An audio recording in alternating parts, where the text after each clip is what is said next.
Hello students, we are starting with a new chapter, that is chapter number 3, Applied History.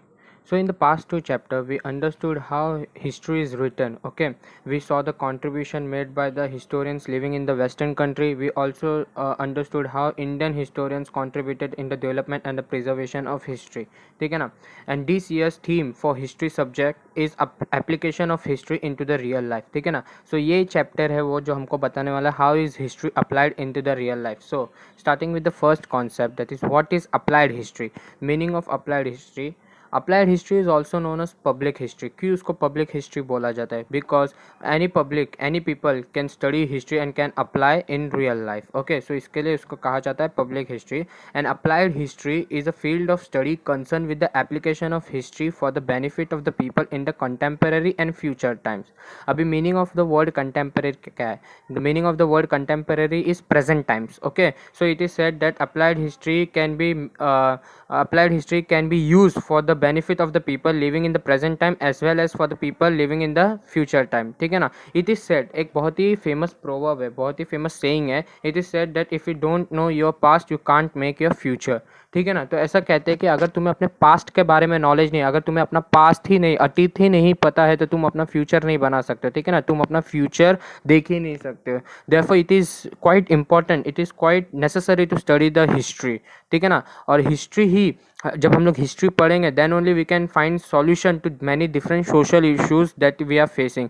And that social issue, that contemporary social issues, contemporary में present, जो अभी हम लोग present social issues face कर रहे हैं, it may be related to the employment, it may be related to women and child welfare, it may be related to the problems faced by the women, problems faced by the young children. Okay, so ये जो social issues हम लोग face कर रहे हैं, when we will study about them then only we can find the solution to this problem and then only we can incorporate them in social planning. तभी हम लोग और अच्छा सोसाइटी बना सकते हैं. when we will learn about them in their past. ठीक है ना? जब हम लोग पास्ट के बारे में पढ़ेंगे तभी तो हम लोग प्रेजेंट और फ्यूचर हम लोग और अच्छा बना सकते हैं. therefore knowledge of history is essential for this purpose, for all this purpose of finding solution to the social issues and incorporating them in the social planning. Okay, so it is said that there are many projects, अब program जो चलते रहते हैं, मालूम है, there are बहुत सारे research history के ऊपर चलते रहते हैं. So common people who have a knowledge of history can participate in this research and excavation that may are taking place at any of the different region. ठीक है ना? Along with technical experts. ना who are this technical expert? जो historian रहते हैं वही तो, जो हिस्ट्री की बहुत डिटेल में पढ़ाई करते हैं, जो PhD किए हुए हैं हिस्ट्री में, उसी तो कहते हैं हम लोग technical experts. So along with technical expert common people can also participate in the projects or program that is going on at present time to preserve or preservation of history. ठीक है ना? सो पार्टिसिपेशन, फॉर एग्जांपल हम लोग कैसे participate कर सकते हैं common people? ज़्यादा हिस्ट्री में इंटरेस्ट रह के, और हम लोग हिस्ट्री में इंटरेस्ट कब लेंगे? When we will visit tourism places of related to history, when we will visit museums, ancient sites, sites which are of historical importance. जब हम लोग ऐसे सब साइट्स म्यूजियम्स में घूमने जाएंगे, जब we will gain more knowledge about the history, तभी तो हमें हिस्ट्री के बारे में और पता चलेगा. And then only we will educate different people in the society. ठीक है ना? तो ऐसे ही कहा है कि common people can volunteer themselves who have a little bit knowledge of history, can volunteer themselves to participate in the conservation and preservation of history. Not only सिर्फ ऐसे ही गाँव में नहीं, सिटी, टाउन, विलेज, कहीं पे भी. ठीक है ना? कॉमन पीपल को पार्टिसिपेट करना चाहिए हिस्ट्री को प्रिजर्व करने में, कंजर्वेट करने में और आगे गो ऑन करने में. ठीक है? So the next concept is about applied history and research in various field. तो हमें ये तो मालूम है कि history is all about learning about the past events and past life. ठीक है ना? And how our future is shaped, हमारा फ्यूचर कैसा रहेगा, it is also depended upon our past. ठीक है ना? हमारे पास्ट, हमारे अतीत पे ही भविष्य टिका हुआ है. The life of our future is dependent upon our past life. ठीक है ना? कैसे हमारा पास्ट बीता हुआ है उसी के ऊपर फ्यूचर डिपेंडेंट है. ठीक है ना? और history is not only about the study of battles कि वर्ल्ड वॉर 1 में क्या हुआ है, वर्ल्ड वॉर 2 में हुआ है. There are different branches of history. History में भी related to politics, religious, community, philosophy, technology, science etcetera. ठीक है ना? ये सब चीज़ में, सब जगह में, सब फील्ड में हिस्ट्री तो होती ही होती है. And in on the history हर एक फील्ड में अपने खुद की एक ब्रांच रहती है हिस्ट्री की. ऑफ कोर्स अगर हमें साइंस में जाएंगे तो साइंस में भी हिस्ट्री हमें पहले पढ़ना पड़ेगा, कहाँ से ये फॉर्मूला आया है, कहाँ से ये इन्फॉर्मेशन आई है, इसके कैसे ये डिराइव हुआ है, किसने इसको डिराइव किया. Okay, so in every field you have to first study the history, their ideologies, how it is developed, okay, तब हमें उस आगे वो फील्ड में पढ़ने को मिलता है, ठीक है ना। And direction of the future in every this field depend upon the history. जितना नॉलेज हमें पता रहता है उतना ही अच्छा फ्यूचर हम लोग उस फील्ड में बना सकते हैं। जितना अच्छा नॉलेज हमें पास्ट के बारे में पता रहता है उतना ही अच्छा फ्यूचर हम लोग बना सकते हैं। Hence the method of history can prove to be value in research of various fields, ठीक है ना। बहुत सारे फील्ड में हिस्ट्री काम में आ सकता है। अभी वो कौन से बहुत सारे फील्ड है ना, we will study it one by one, different application of history into the different fields. Okay, now before starting about the first applied fields of history, on the left hand side of the page a yellow box is given which gives extra knowledge, interesting facts about what is public history in real life. So it says that public history in real life is about the application of history and how there are some misgiving which says in practical life a common man cannot use history, but how these misgivings are false and how study of history or the knowledge of the history or public history can be useful for the people in their real life, and how different institution is giving knowledge about the public history. So you can read this and get some really interesting knowledge about the history. Okay, now coming to the first field of the applied history, first field is about the philosophy, ठीक है ना। Normally philosophy को हम लोग क्या समझ सकते हैं, फिलोसॉफी मीन्स डीप नॉलेज, ठीक है ना। Deep knowledge about any field, any subject, उसको कहते हैं फिलोसॉफी। हम लोग कहते हैं ना फिलोसॉफिकल बात मत कर, फिलोसॉफी मतलब बहुत गहराई में जाके बात कर रहा है, वो बहुत डीप नॉलेज हमको दे रहा है, तो उसको फिलोसॉफी मीन्स नॉर्मल टर्म में हम लोग इतना समझ सकते हैं, नॉलेज, डीप नॉलेज, ठीक है ना। सो बाय अंडरस्टैंडिंग, तो फिलोसॉफी में हिस्ट्री कैसे अप्लाई होता है, तो with the help of history in philosophy we can understand how different ideologies of a great leaders are develop, ठीक है ना।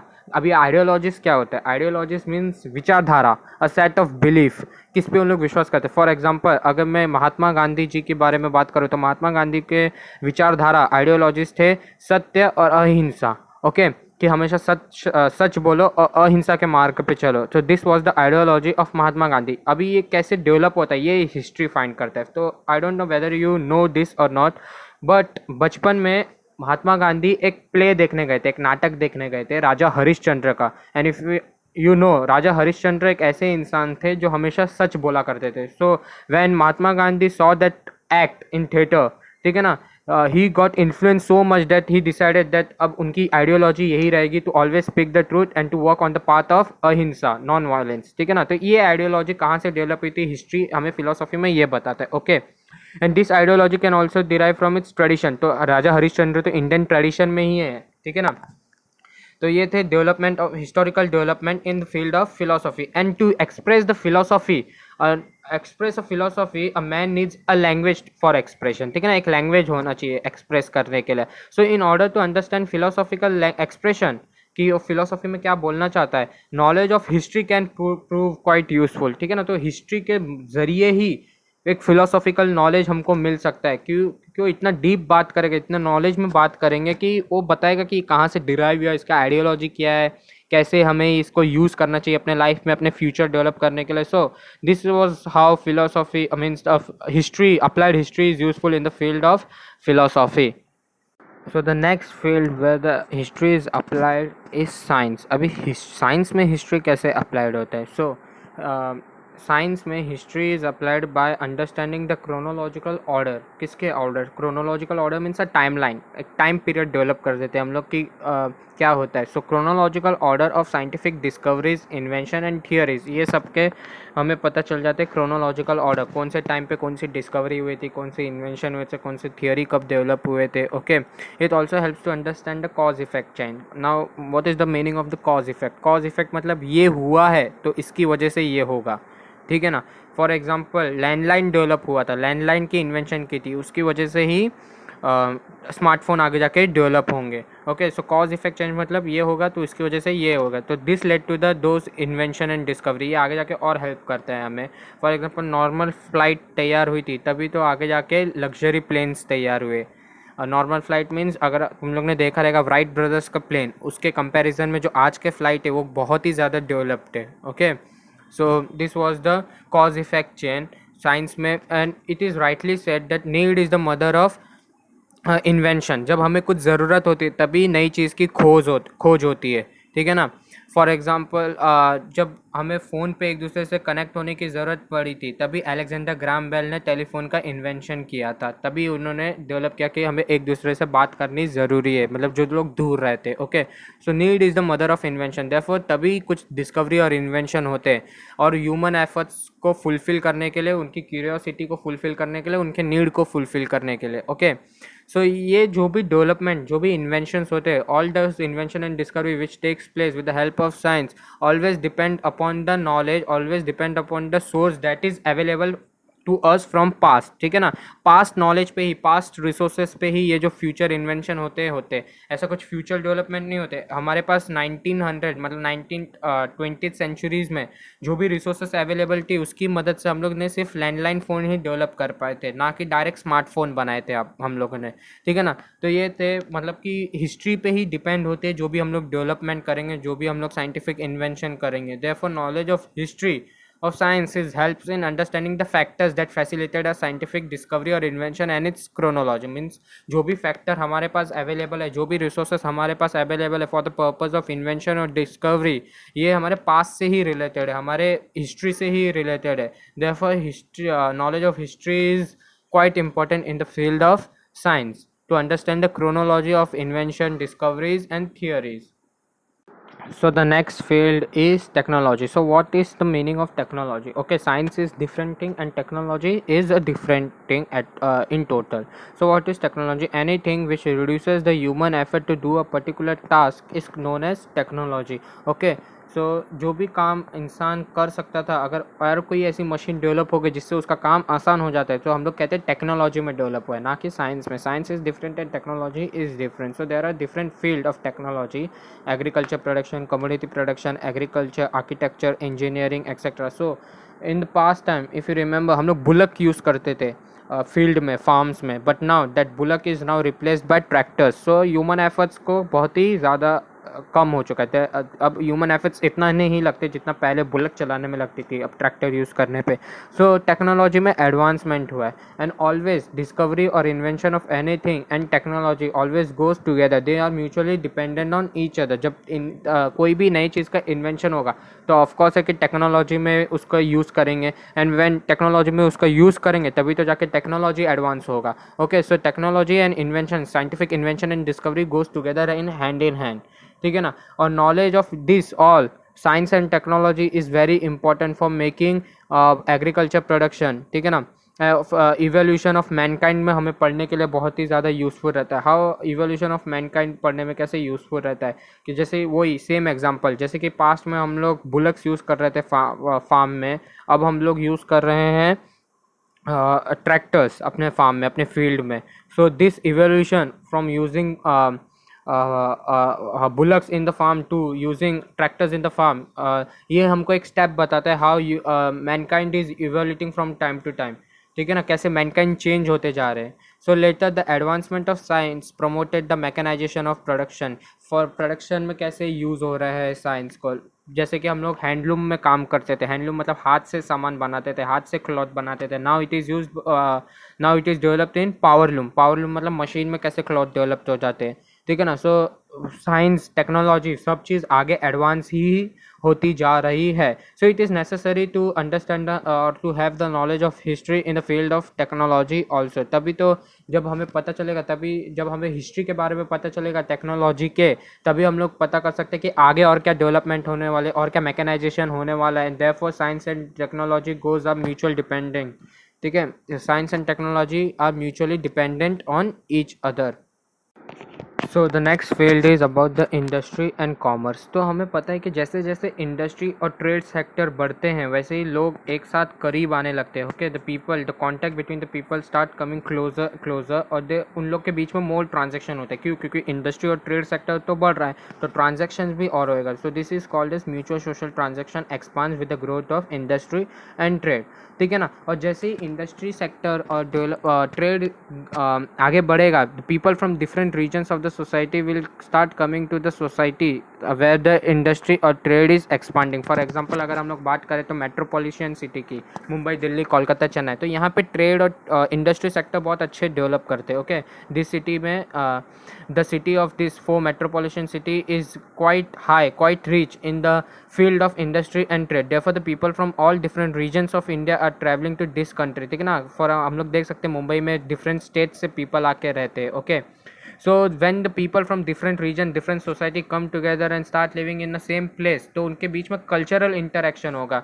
people different region से आएंगे, उन लोग अपना culture, अपना religion, अपना language सब share करेंगे एक दूसरे से. so this is called as a network of culture section. और ये जो बात है, जब when the people start coming closer to each other and start living in a society in harmony, सो ये जो पार्ट है इसको कहते हैं network of cultural interaction, and this is a integral part of industrial and commerce management. ठीक है ना. और ये असेंशियल है because by this only, by this cultural interaction से ही हमें पता चलेगा history of the process of industry and commerce, कैसे इंडस्ट्री और कॉमर्स आगे बढ़ते हैं अपने मार्केट में. Okay, so the nature of market and commerce has continue to change. Market rose change होते रहते हैं. फॉर एग्जाम्पल अगर बात करें तो पास्ट में राजाओं के टाइम पे there was to be used barter exchange हम लोग यूज़ करते थे. ठीक है ना.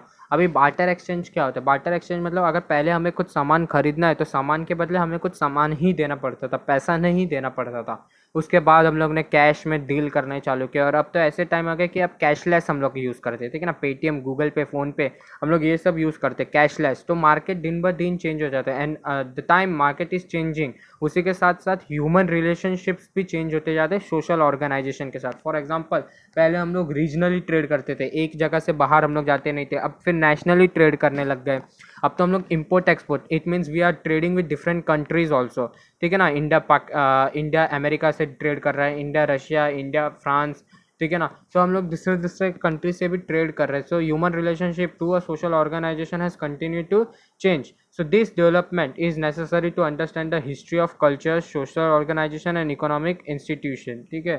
सो इसके लिए कल्चर समझने के लिए, सोशल ऑर्गेनाइजेशन समझने के लिए, इकोनॉमिक इंस्टीट्यूशन को समझने के लिए हिस्ट्री की बहुत इंपॉर्टेंट होती है इन the field of industry and commerce. Now coming to the next field of management study, means we have to talk about the management from the perspective of a industry. ठीक है ना. So industry में बहुत सारे different कोई भी चीज़ बनाने के लिए बहुत सारे डिफरेंट लेवल्स होते हैं, डिफरेंट चैन होते हैं प्रोडक्शन के लिए. सो फॉर एग्जांपल समझो कि हम लोग लेदर के शूज़ प्रोड्यूस कर रहे हैं. Okay, so there are means of production. हमारे लेदर के शूज़ के लिए क्या है? लेदर. ठीक है ना.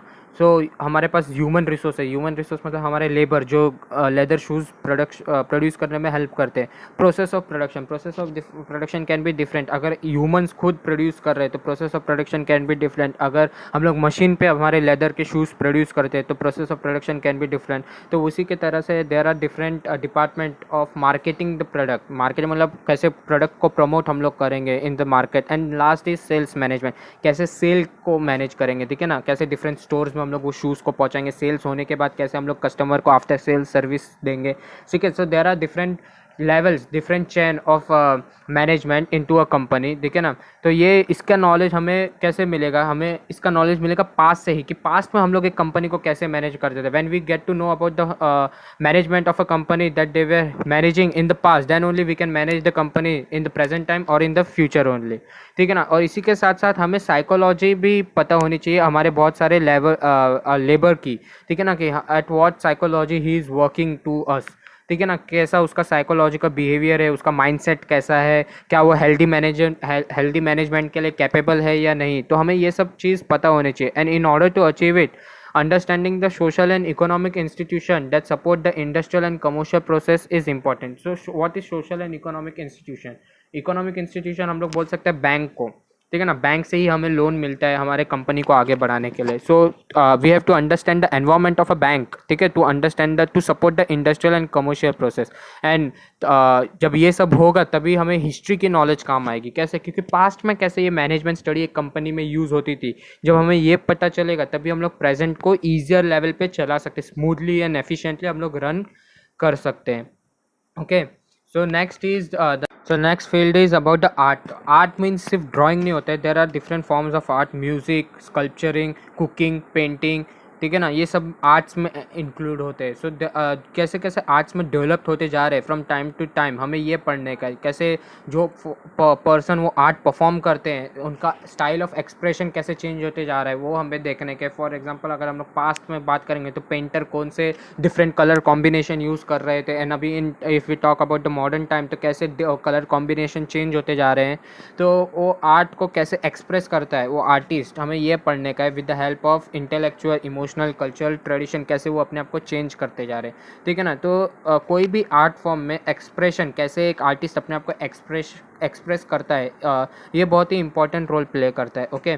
सो इमोशनल टेम्परामेंट मतलब माइंडसेट, कैसा उसका माइंडसेट है. तो emotional mindset of the artist and development of the developmental history, मतलब वो आर्ट से रिलेटेड वो हिस्ट्री क्या है. Of course when you start studying any art, first of all you have to study the history of that art, कैसे वो develop हुआ था, क्या उसकी हिस्ट्री है, कौन उसके फेमस आर्टिस्ट हैं. तो हमें ये सब पढ़ना बहुत ज़रूरी है. Therefore the developmental history of that particular art helps to form the base of the artist. ठीक है ना, with respective art form. And cultural history हमें ये आर्ट से डेवलप करने को मिलती है. हम लोग कोई भी आर्ट फील्ड में रहे, म्यूज़िक में रहे, कुकिंग में रहे, डांसिंग में रहे, सिंगिंग में रहे, कोई भी आर्ट फील्ड में उसके जो पास्ट हिस्ट्री है, कल्चरल हिस्ट्री, हमें ये पता करने को मिलती है. Okay. So the next field is about humanities. Humanity का मीनिंग क्या होता है? ह्यूमैनिटीज़ मीन्स इंसानियत नहीं. ह्यूमैनिटी का मीनिंग होता है study of different branches of humans culture, human literature, human history, art, philosophy, उसको कहते हैं हम लोग ह्यूमैनिटीज़. ओके.